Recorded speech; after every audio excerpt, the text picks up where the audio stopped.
Still a couple more to come. I'll come in.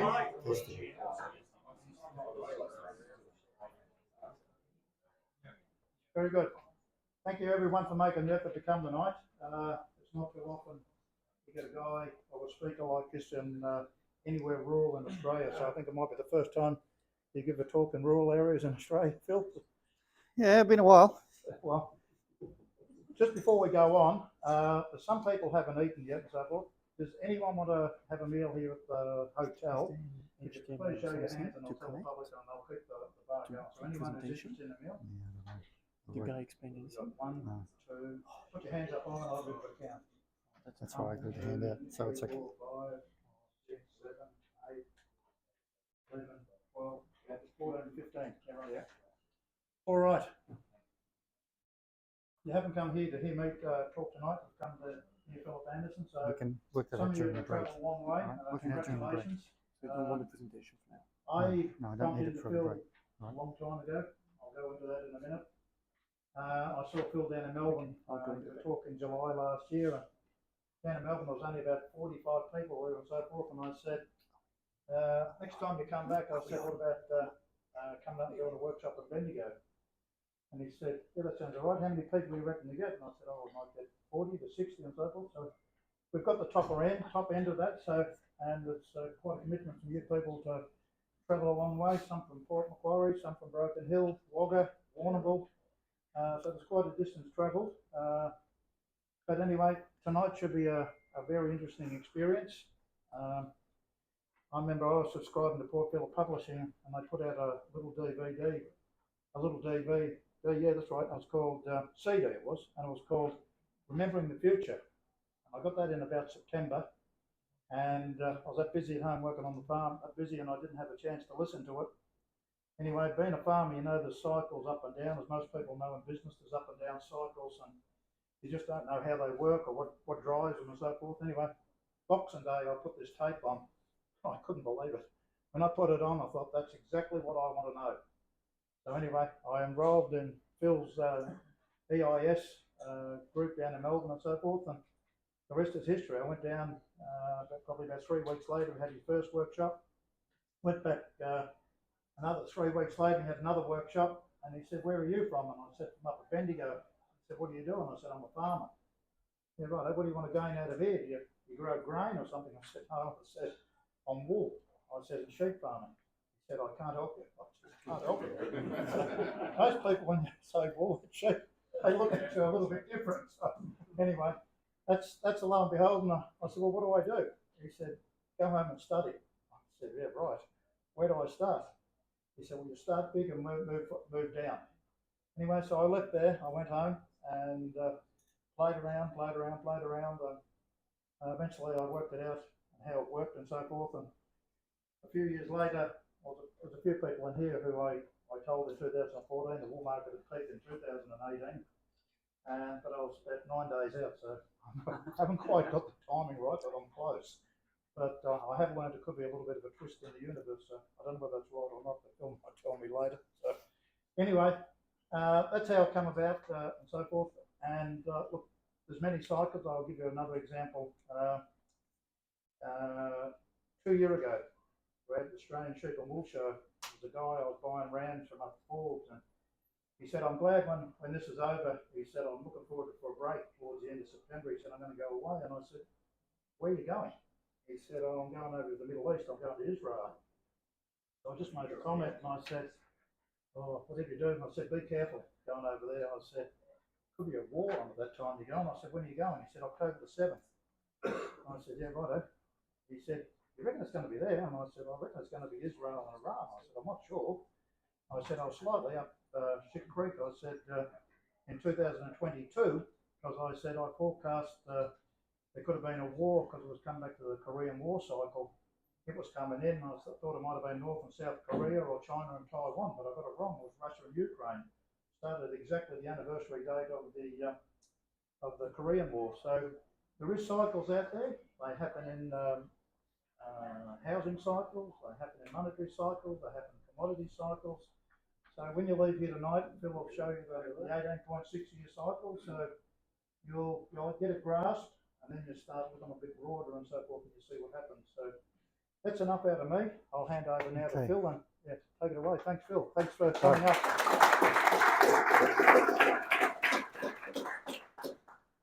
All right. Thanks, Neil. Do you think I need the microphone or not? Would you prefer? Can we manage without the microphone? Or we manage without or with the microphone? Without's all right? Okay. Good. If I start winding down a bit and speaking like this, just let me know. Okay, out the back. Thanks, Neil. Yeah, Neil's right. I don't get out of the cities too much, although I should. I think the last time I spoke regional Victoria was down in Hamilton, I think, at the Hamilton Club with one of my other subscribers. Peter invited me down there, which it's always good. Goes without saying, I think you get much more earthy people, down to earth. I think a little bit more knowledgeable of the cyclical things of nature outside the big cities, which is always good for me. I just got a couple of questions for you first to help me try and tailor where I am this evening. Could you put your hand up if you've actually never heard me speak before? Either. Okay.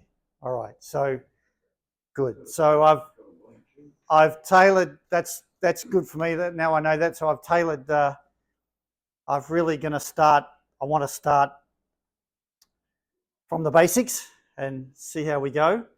Who subscribes to me at the moment? I know we've got Tom and a couple of others. All right. Well, forgive the first few minutes. You've probably heard a bit before, but it's never bad to hear some of these things again, because I know people come up to me after sometimes and say, Phil, you haven't said that before. That was all new to me before. Sometimes, you know, they just well, I know I have said it on occasion. Yeah, welcome along. Yes, please.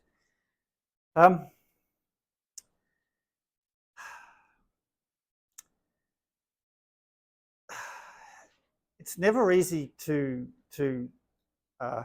start these things.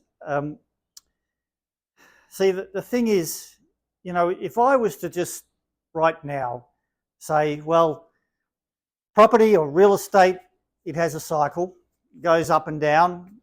It lasts on average 18 to 19 years, and we're now coming into the peak. If I start talking like that now, it just sort of makes me sound like any other economist, any other person anywhere in the world that sort of just gives you his or her opinion about things. And I don't want to do that. I don't want to stand here and give you my opinion.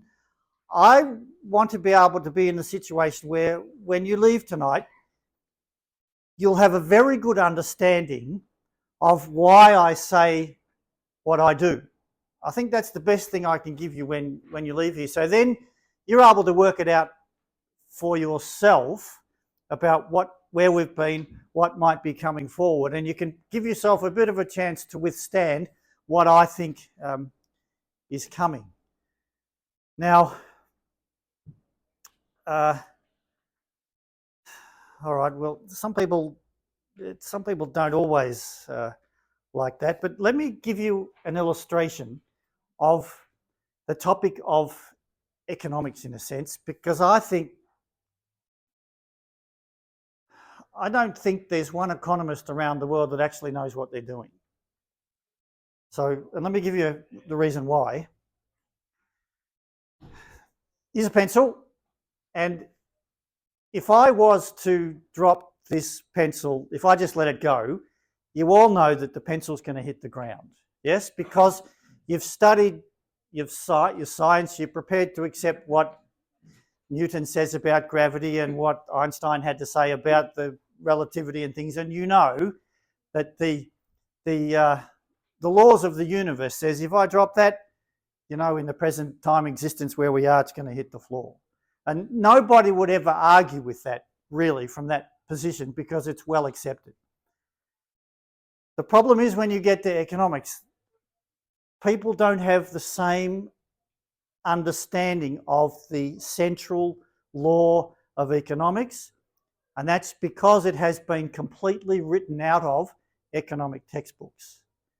So if you learn nothing else today, I just want you to get a little bit of a handle on what is called the law of economic rent, because it's doubtful you'd have heard it before. It's otherwise known as locational value. The law of economic rent, if you can get it, the law of economic rent is to economics what gravity is to science. And so the law of gravity says, if I drop this, it's going to fall downwards. The law of economics says, or the law of economic rent says, land takes the gains at all times. Land or land price takes the gains of society's progress, which is why house prices, land prices always keep going up, always seemingly unaffordable. Now let me explain that so that you get that law. Once you understand that law, there is an enormous amount of stuff that you can do with it that will bring great understanding. And if you get it, I guarantee you a revelation this evening, and you'll walk out of here a completely different person. Okay, so let me show you how we do that. And it all comes back to one word: earnings.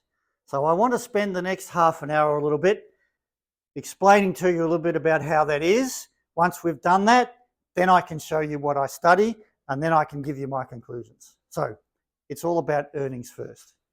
So how do you know what you're worth? If you have a business, how do you know what to sell that business for? Because this is really important. It's the backbone of everything that happens right around the world. It's the backbone of what gives land its value. It's the backbone of why a car's worth what it is. All about earnings. So there's a couple of terms we've got to get used to. And always, you know, when I give these talks, I talk about, say, try to keep it down to earth. Let us say that you had a hairdressing business that you run from the part of your house, and you've decided you've had enough of cutting hair with everybody, and you want to sell that business and have somebody buy it so that you can retire, or at least do something else.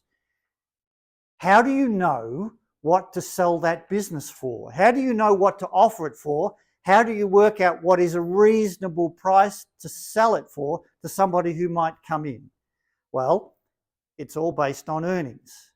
And so if you went to an accountant and you asked the accountant, I want to sell my business, what should I sell it for?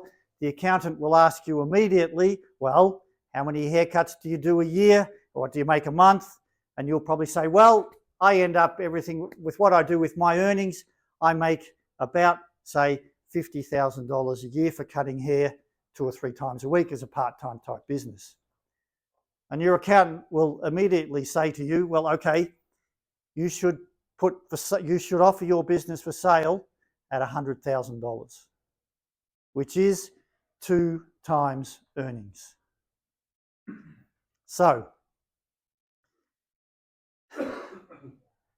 once you can see how you can get the basis of earnings to get a price, then you start to work out what you could try and sell it for. Now you might simply say, all right, well, why can't I sell it for $150,000? Should I sell it for $75,000? And that's where you start to get a few valuation techniques to come in to work out what it is that business is actually worth. Now this has some important ramifications which I'd like to try and get you to see before we can move on about me making some conclusions about what I think might happen next in the economy. So there are three things, if you ever look around you, and you pick up basically anything at all, it requires three things, and this is sort of an economics 101 lecture for a couple of minutes. There are three things you need to make absolutely anything on the planet.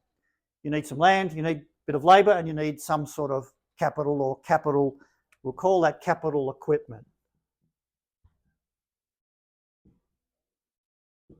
Capital equipment, that's what you need to make these things. If you own your labour, you get a return. The return to labour is wages, right? If you own some land and a house, the return is rent. Fair enough so far? You get some rent. If you have some capital equipment and you lend it out, the return is, we might call that a profit. Economists will call it interest. But it's not bank interest. It's an economic interest. It's a return for lending out capital equipment. Once you've got the basics like that, when you get, say, where might we go with this?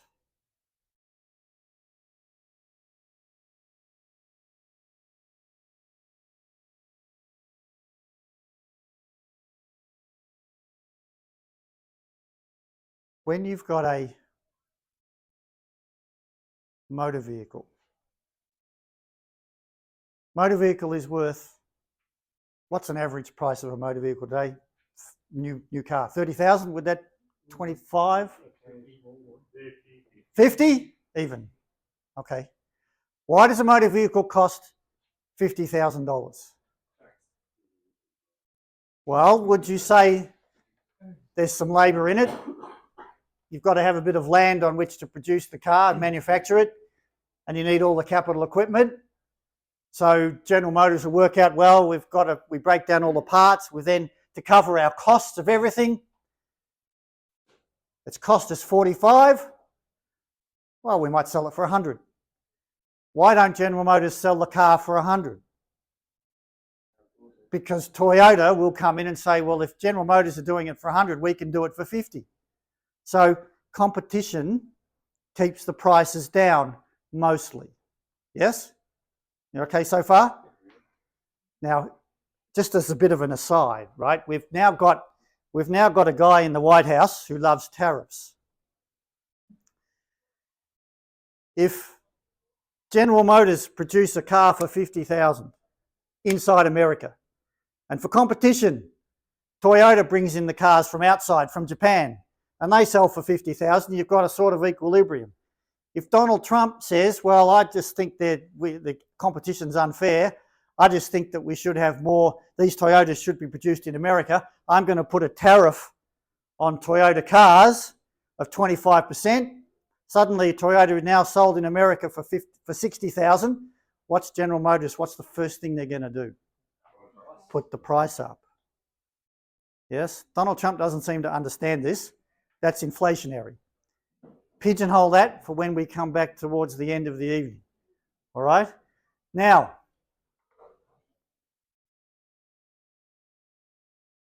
a piece of land, I don't know, out at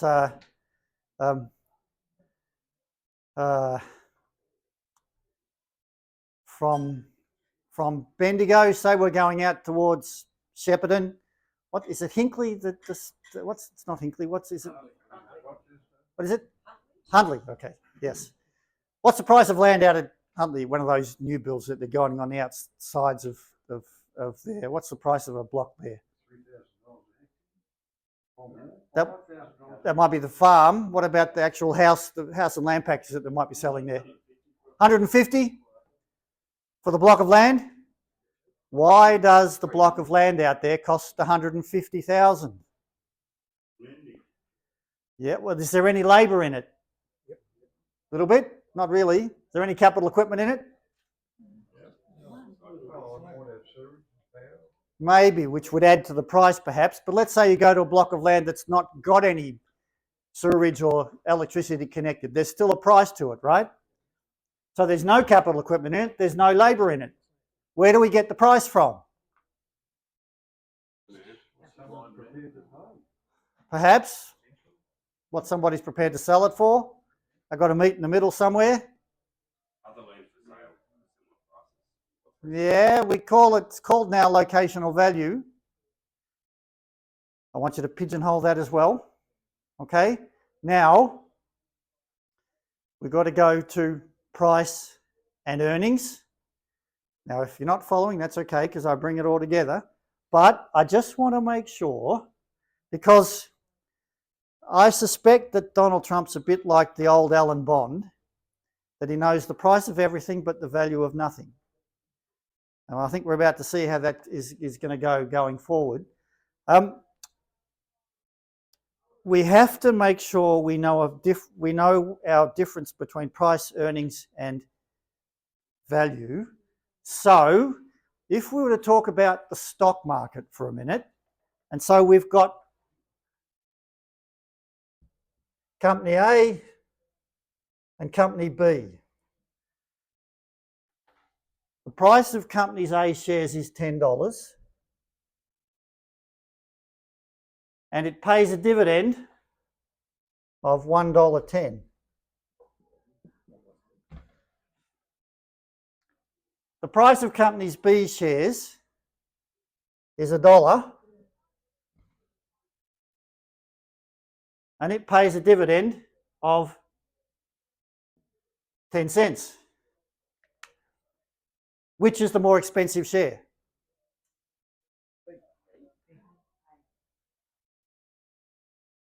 Okay, we're getting it all right. That's good.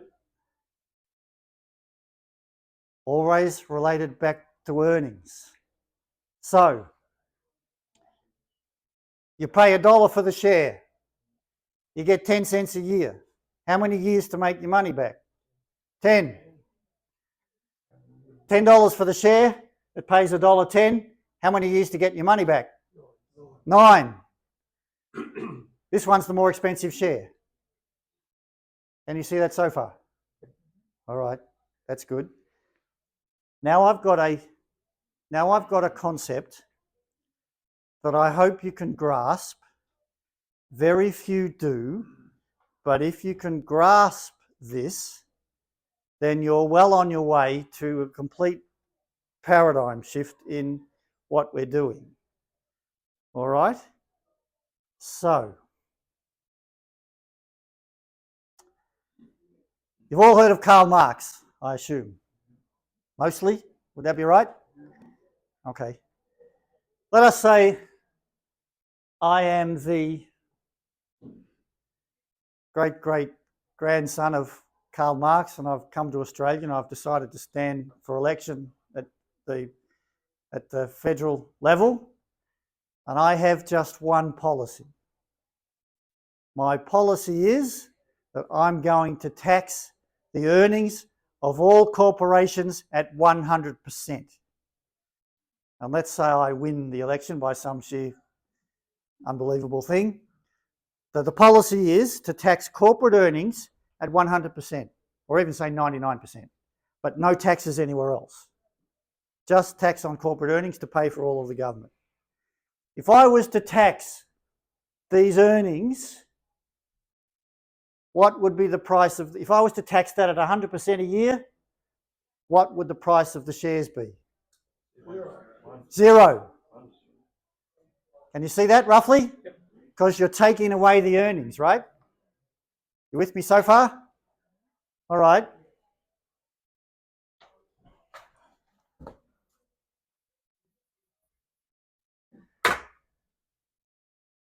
The price of land, we said a block like that, 150K. Who's heard of Henry George? See, utterly astounding. Anybody heard of Henry George? Put your hand up if you have. A few people. I find some of the older people, more senior like me, are a bit more out in regional centres sometimes, especially up in Canberra, might have heard of old Henry George. Everybody's heard of Karl Marx. Henry George put out a book called Progress and Poverty, which was so progressive in what it was going to do that they had to ban it. Like the people, the elite sitting in the House of Lords, the elites in the owners of the economy, they weren't worried about Karl Marx. So let us say I'm the great-great-grandson of Henry George, and I stand for election, and my policy is this: a tax on land at 100% of the earnings, no taxes on anything else. So, no income taxes, no sales taxes, no corporation taxes.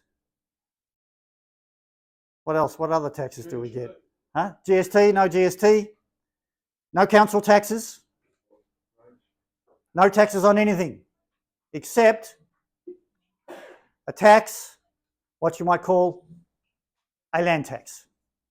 And let us say by some huge, massive coincidence, exceedingly unlikely, I get elected.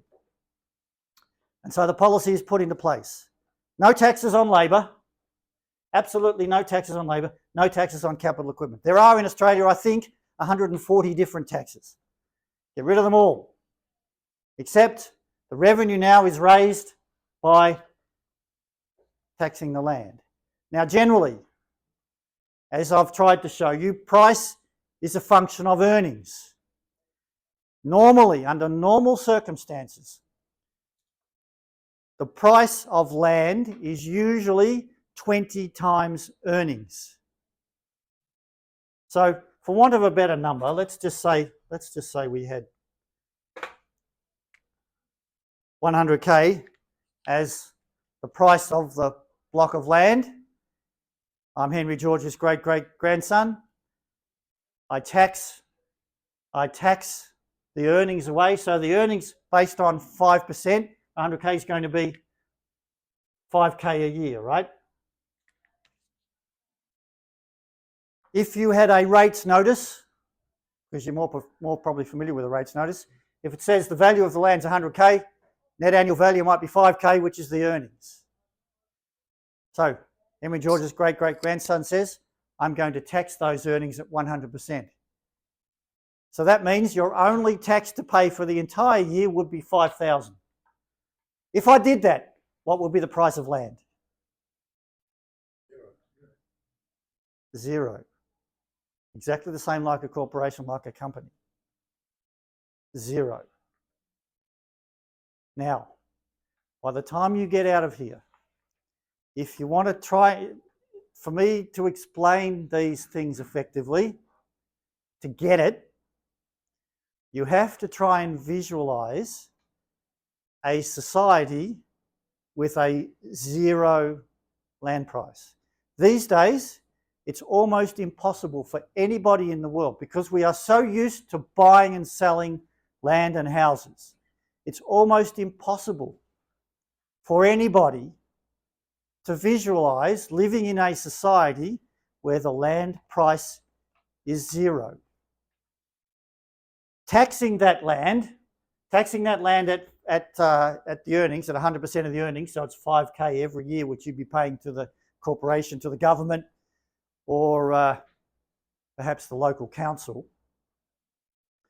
does not affect the usability of the land. Is everybody with me so far? Get a few quizzical looks. Can you cope with that? No, I'd be very hungry. Why? I wouldn't be able to go to the supermarket and get a feed. Why? Because I've got no income. I'm not talking about the income. We're talking about, well, the earnings, yes, but it's only the earnings of what you own, the land that you own. But remember, you'd have no taxes anywhere else. Yes? Pigeonhole that for a minute. All I want you to see, all I want you to try and see before we step forward is if you tax the earnings of a corporation that's listed on the stock exchange at 100% of its earnings, the price has to come down to zero. If you tax the earnings of land, then the price will come down to zero. Now, Yes. Is that only if it's 100%? Well, as a general rule, the price of land is 20 times the earnings, as a general rule. So if the price is 100K, 5%, so we're taxing land at 5% of its value. You're taxing the shares at 100%. No, we're taxing the earnings of the shares. Yeah. Yes, the earnings were $1.10, or the earnings were $1. We're taking that every year. So we're going to take this every year. So what you've got to be able to see, if there's no earnings, then the earnings cannot capitalise into a price. Yes? All right, that's good. Now we could start talking about crypto, we could start talking about other stuff that doesn't have earnings, which we will do in a minute.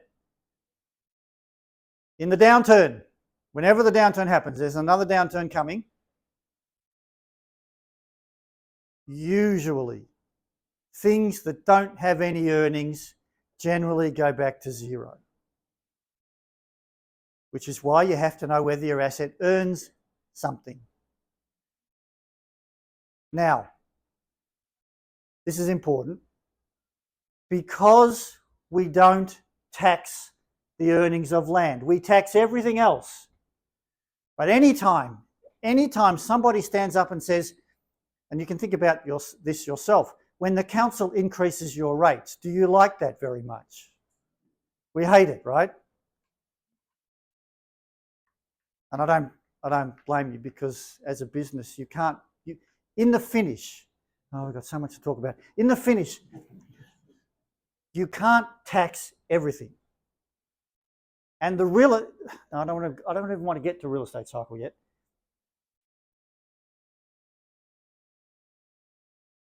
All right, you're happy to say that if we tax the earnings of land, the price will actually come to zero. Yes. But there'd be no, just for the sake of the argument on doing that, there would be no other taxes. Now, if I was to just spend a minute, I don't normally do this, but if I was just to take that to its logical conclusion, if you were to do that, and society can do this, if you were to do that, well, let me give you an example of where it was put into practice. In 1891, 1892, there was a really severe downturn in Australia, in the rest of the world. Now, I've actually got a subscriber, and he won't mind me telling you who it is, a guy called Peter Small. You've probably met Peter. Peter, he must be getting close to 100. But he doesn't look it. He still runs his farm down in Hamilton, shearing sheep, and I think I should have done something like that to preserve my age, I think. Very sprightly guy. He used to talk to his father over the dinner table. He tells me this. I've had him in some classes before. He was able to say he remembers his father talking about W.D. Gann over the dinner table. And he remembers his father during the 1930s taking him through Hamilton and other places to show what happened in the 1870s downturn. So anyway, there was a major downturn in Australia, 1890s. Every single bank in Australia collapsed. Even the politicians lost money. And this was at the time when Sydney and Melbourne were getting together to work out how they might make a federation, or the Australian states were getting together. And it couldn't really be decided what would be the capital city, either Melbourne or Sydney. So for a while, they were alternating every couple of years. Sydney would be the capital, or Melbourne would be the capital. Politicians would meet in different places. Then, of course, as you know your history, you come up and decided that they would build a capital city halfway between, roughly, and they called it Canberra. Those politicians that got together, and indeed Australia's first Prime Minister, having a very good memory of the downturns, what would be most likely to happen if the politicians all of a sudden announce that they're going to build a capital city in a whole heap of sheep farms? What's the first thing that's going to happen? Yes, because the speculators have come in and buy in first, right? So the Australian government said, we're not going to let this happen. So they created the Australian Capital Territory, and to buy land in the Australian Capital Territory, in fact, you couldn't buy it, you had to lease it. And the leasehold payment that was due on what you bid for in Canberra was 5% of the earnings, which meant originally in Canberra, the price of land was zero.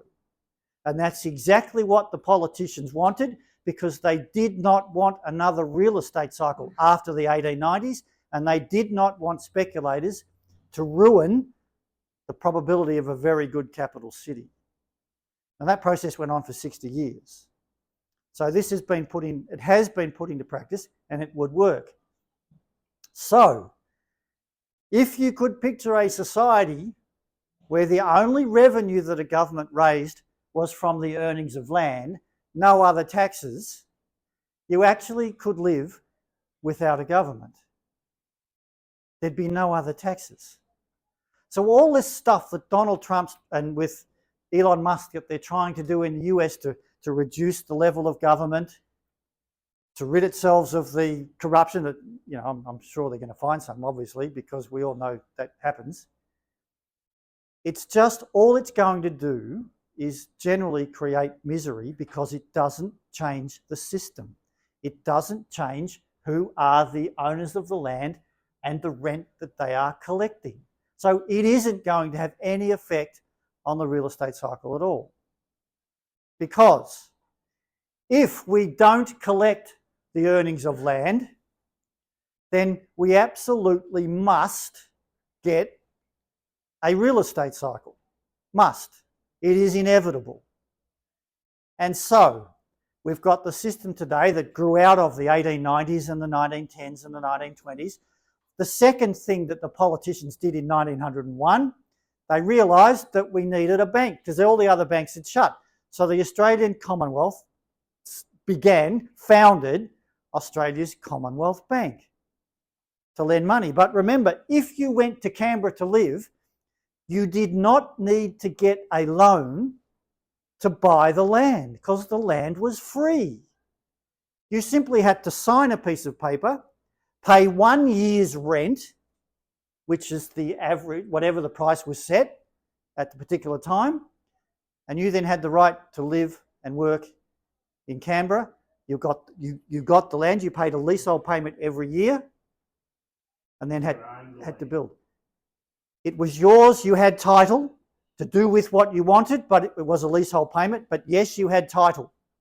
It is yours, but not in perpetuity, which meant that the earnings could not capitalise into a price. Now, because this is where, if you can walk out with this new paradigm, you'll see the economy, you'll see outside in a completely different way. And then I suspect what I hope to do in the second half is to teach you how to take advantage of this. That's why it's so important. So, we have to, if we don't tax the land, or if we don't have a leasehold payment, we must get a real estate cycle. Who's been to Singapore here? Have you noticed in Singapore you never see an empty building, never see an empty shop? That is because Singapore leases its land. You cannot buy land, well, except for 5% of the island, you cannot buy land in real estate. You have to lease it from the government. Those leasehold payments go into a sovereign wealth fund, which is called Temasek, which is one of the wealthiest sovereign wealth funds in the world. Because they take that rent and they put it into a fund for the benefit of all its citizens. In Alaska has oil rent. The Alaskan government, a Republican government, I might add, a Republican governor several decades ago decided, what are we going to do when they discovered oil? They decided that a set percentage, the rent of the land on the oil would be taken and put into a sovereign wealth fund for the benefit of all Alaskans. Every year, the Alaskan government pays a citizen's dividend to every Alaskan person of $1,500 a year. There's your income. Because the earnings get taken into a fund that fund can then distribute the leftovers after the cost of running government to all the citizens. Remember, no other taxes. So Alaskans have one of the best, cheapest places. Not that I'd like to live there, it's a bit cold in winter, but nevertheless, Alaska, every citizen of Alaska on the 1st of January gets $1,500. So if you've got a family of four kids, mum and dad, that's 6, you are getting 6 times 1,500 every year. I haven't studied that in a recent time. Poverty levels are not high. That's all I know. Norway discovered oil and other natural resources a couple of decades ago. At the same time, a very wise treasurer of the Norwegian government who had read Henry George, he said, right, we have to put this oil wealth, we have to put it into a fund, into a sovereign wealth fund for the benefit of all Norwegians. As of yesterday, the Norwegian Sovereign Wealth Fund owns almost 2% of every listed stock in the world, on average. Enormous amount of money. Now, Alaska, Singapore, in Norway, what they don't do, they do not invest that rent wealth in their own country. They can't. It's so much money, it would distort the value of the country. So they invest it outside. Now, you might have seen that Donald Trump came up with the idea of a sovereign wealth fund. Did anybody see that? Trump's idea is not, this is his, if you're excused now, you are no longer dumb, because you're going to get the ideas of economics that's been written out of economic textbooks. Donald Trump's idea is not a sovereign wealth fund. Now, see what Singapore did, what Norway did, what Alaska did, they set up a vehicle to collect this economic rent, this locational value of land that cannot be touched by politicians. So Singapore politicians, Alaskan politicians, Norwegian politicians, they cannot get up and say, well, Norway's got so much money here, I'd like to build a monument to myself with part of the money. Very smart, see, because we all know what politicians would do if they get their hands on this money. What would they do? Pork barrel it, spend it to get re-elected, would they not? Donald Trump, he says he's setting up a sovereign wealth fund. It is not a sovereign wealth fund. All he's going to do is take some pre-existing assets in the United States and put it in the fund that he's now created. It's really, the real name is a development fund. Now he, of course, will put himself in charge of that, which means that every year he can reward his cronies with certain types of development, or he could say to some particular country, well, we invest in your country if you do this, this, this, and this with my development fund. Can you see where that can lead? It leads to misery. It really does. It leads to politicians pork barreling. So Norway, Singapore, Alaska, they got very smart with that. Yes? Now, I think I've laboured that point enough, but if you took that to its logical conclusion, if you were doing that, the first thing you would no longer need is a tax department. So the government would not have to know anything about you at all. Nothing. Because there's no taxes to be paid. They wouldn't have to know what you earn. They wouldn't have to know how much is in your bank account. They wouldn't have to know anything about you. The only thing they would have to know is how much land you own. That's all, because you'd have to pay your earnings every year. But even then, you wouldn't need to have a government or any person do that, because let's say you're the local council, you could, if you want, put your own price on what you think you own, with one proviso. You could name whatever land you've got, you could name the price yourself and then pay the earnings whatever you want, provided the community had the right to take that back at the price you're suggesting, which would keep you honest. So in fact, you wouldn't need any type of government activity at all. Now, if you can walk out of here with that type of concept, you're going to go a long way to be able to first understand the system and then, I hope, exploit it. If I may say so politely, exploit the shit out of the system. Okay, you see it, right? Yes. Okay, so that's the aim. I try to give you that understanding. So you can start to draw some conclusions or some things from what we've just done. First up, if we do not take the earnings of land, if we don't tax the earnings of land, then it must capitalise into a price. That price will then be bid by you and me because we all chase the earnings. That sets up a type of behaviour.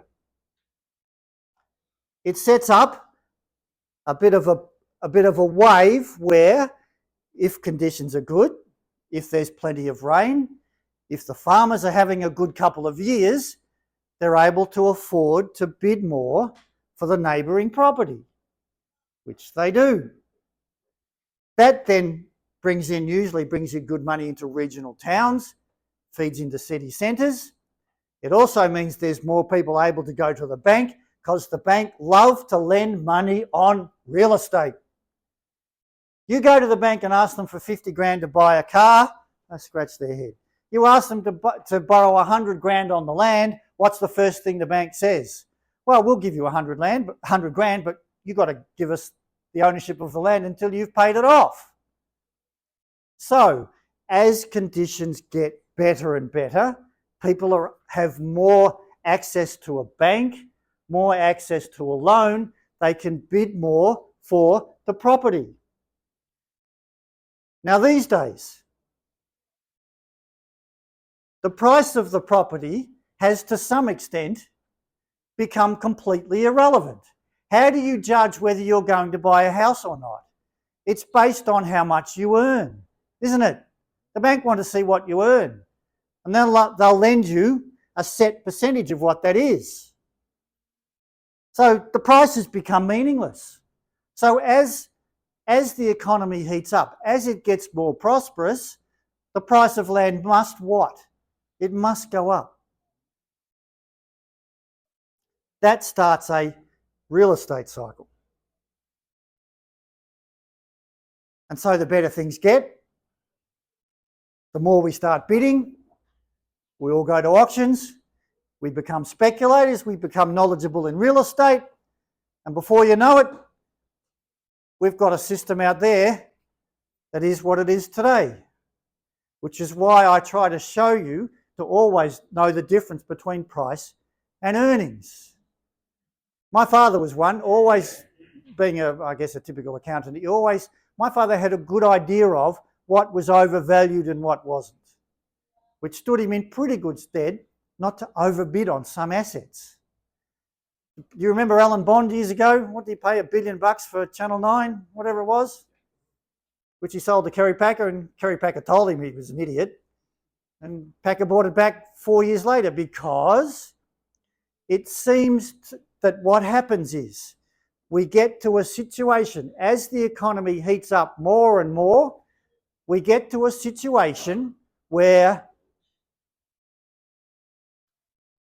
heavy taxes from the government on labour, heavy taxes on the capital equipment, suddenly inflation starts to heat up a bit, suddenly people are having trouble affording stuff, which has happened after COVID, and the price of land just keeps, the price of land and a house, say, but land keeps going up and up and up until you get to a situation where a lot of young people, fear of missing out, they do absolutely everything possible to get into the market because they've, in a decade and a half, they've never seen land price come down.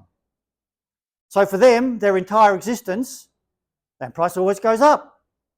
So they have to get in. And you get to a point where land becomes immensely unaffordable, too many taxes, and businesses really start to feel it. That's where we are at the moment, and history says it's probably coming into some sort of peak from which we usually start to turn down. Now, history says, I don't know what, well, I do know why, but history says, and I studied American real estate, which I put into there is a very good, there's 200 years of history in the United States going back to 1800. There's 400 years of history going back to the UK, where the process has been 14 years of rising prices, 4 years of decline. Now, if you can work that out, that gives you the ability to actually start to take advantage of what that does. Yes? Any questions so far? Because we might have a break for a couple of minutes if we can, and then we'll come back and we've got the slides and things. Yeah, But questions first, yes. Just so I can still try to wrap my head around it. I think I understand, but so the reason that say 100K doesn't go up in value is because all the profits get taxed, so it's essentially zero. Is that what you're saying? So there's nothing to say, oh, in 10 years' time it's going to be worth X amount, because it's not actually gaining, it's just losing all profit. Because the earnings are being taken. Yeah. Yes. Now that's easy to see with a corporation, where you can see the corporation makes a profit. It's quite easy to see. If you tax that profit, then there's nothing to capitalise in your price. So yeah, my business was taxed at 100. You've got a what? Shearing cost. Yes. Okay. But so it would just be like having a business wouldn't exist. Yeah. If you took the earnings of your labour, there'd be no point in working, would there? No, that's right. But if you take the earnings of land, that's completely different, because you're not affecting the usability. You're only taking the earnings, which is the yearly earnings, so it can't get into a price. So, and I know it's another way of seeing things, and for most people it's very difficult, but you've got to get your head around it, because it will make you, I can assure you, a much better investor. You'd agree, Neil, I think, once it clicks, right? It's like riding a bike. Once it clicks, you go outside, you see it everywhere. If you were to go to, I keep getting the name wrong, not Hinkley, Huntley. I came from Shepparton today to Bendigo through Huntley. The actual centre of Huntley is dead, really. There's just so much, there's blocks of land that are idle, doing nothing on the corners. Now, why are they idle? Because there's no holding cost. There's no tax on the land. There's no tax on the earnings. So that individual holder of that corner block up there, he's keeping those earnings for himself. And he's not going to release that block of land until he gets the right price. And if he's got no holding cost, he can keep that vacant for as long as he wants. But that behaviour is detrimental to the community. Now, I'm not here to try and preach or be political. I need to get you to see it, that's all. So that behaviour, well, it's good for him as an investor. He can hang on to that for as long as he likes. Who cares? Because there's no holding cost for him. And if he doesn't have a mortgage, there's no interest on it either. So meanwhile, the rest of the town of Huntley has to work around it. So what happens? The government puts in a new railway line. Hasn't it just put in a new station? What's the first thing that happens when that new station goes in? Are you able to earn more wages because the station's gone in? Is the business able to earn more? No. The land price goes up. That is the law of economic rent. And the law of economic rent is to economics what gravity is to science. And if you can get that, then you'll just see the economy for what it is, and you'll start to realise where you've got to start investing, what you've got to do, and never overbid at the wrong time in the real estate cycle. Yes? Yes? What another name for that value of land you're talking about, that's a natural increase we've been getting over generations. Yes. Yeah, that's where I'm confused. Yes, it's a natural increase because we all work together. You said it was about 7,000 a year, which land generally goes up by. Yes. That's it. That's it. That's good. Now, what I'm suggesting is, as an alternate method, but at least for, I mean, I don't stand up politically wise and start suggesting this, but I teach it in the classes to try and get you to see a different paradigm. I'm suggesting we collect that 7,000 every year, but we don't collect anything else. So your bill for the year will be 7,000, but you're paying no income taxes, no capital gains taxes, nada, nothing, zero on anything else. Plus, if we were to collect that 7,000 from everybody in Australia every year, you put that into a sovereign wealth fund, what's left over, and it would be immense, is then paid back every year as a citizen's dividend back to you and everybody else. There would be so much wealth, and then society would have the ability to then start putting its attention to health, welfare, people who have an inability themselves to work for whatever reason, need care. All of that suddenly would be affordable and attention would be given to it because it would create abundance. Also, we had people who were bright and wanted an idea. Yeah. They had money to spend. Yes, absolutely, yes, and no taxes on their idea either once they came forward and made a profit on it. Theirs to keep in full. So there would be just so much created, so many people with ideas. Yes? Okay. Not everyone can own land. A lot of the community will never own land. Not now they can't because it's unaffordable. Yes. Under here, you could only ever own what you could afford to pay for, to pay the rent. So you could never own more than you could use.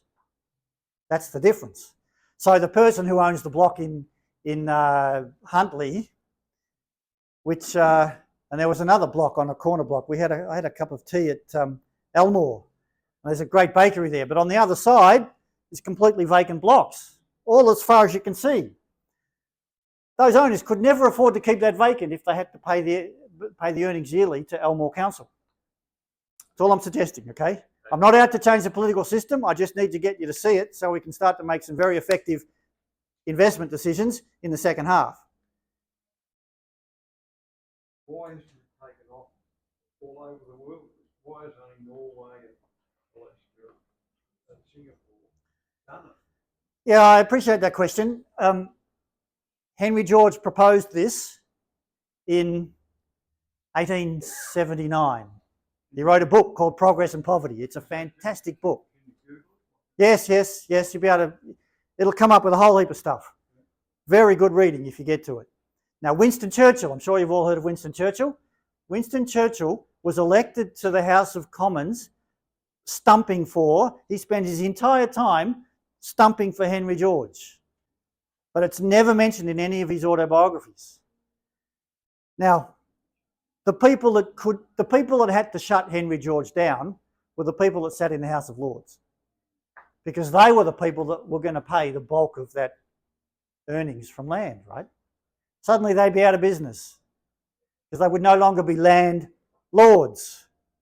And so they did a very good job of putting Henry George out of business. Yes, absolutely. Yes. There are some people that suggest from about 1900, land reform movements took off all around the world. There are some people who suggest, I'm one of them, that the First World War may have been a result of trying to put the land reform movements out of business by creating a whole heap of trouble. Yes? Now, I reckon we might be about to repeat history here with some of what's going on around, because it's very handy for politicians to stay in power when you've got a war to fight. Anyway, all I'm suggesting is if we collected these earnings, you wouldn't need politicians. You'd get rid of them. They just would no longer be needed. But anyway, I don't want to labour that point. I just need you to see it because all my subscribers say the same thing, right? Eventually, when you get it, the investment decisions become so much easier to make. You can see what, and not only that, you start to see where the cycle is going, and that's what's really important. So, because we don't take those earnings, you have to get a real estate cycle. When you get that real estate cycle, you start to see the behaviour of what happens. All right, let's take a break, and then I will take you through the information and the cycle, and then we can start working out some activity direct. We've got a question up the back. How long do you want the break to be? All right, 10 minutes. Very quick. Cup of tea, coffee.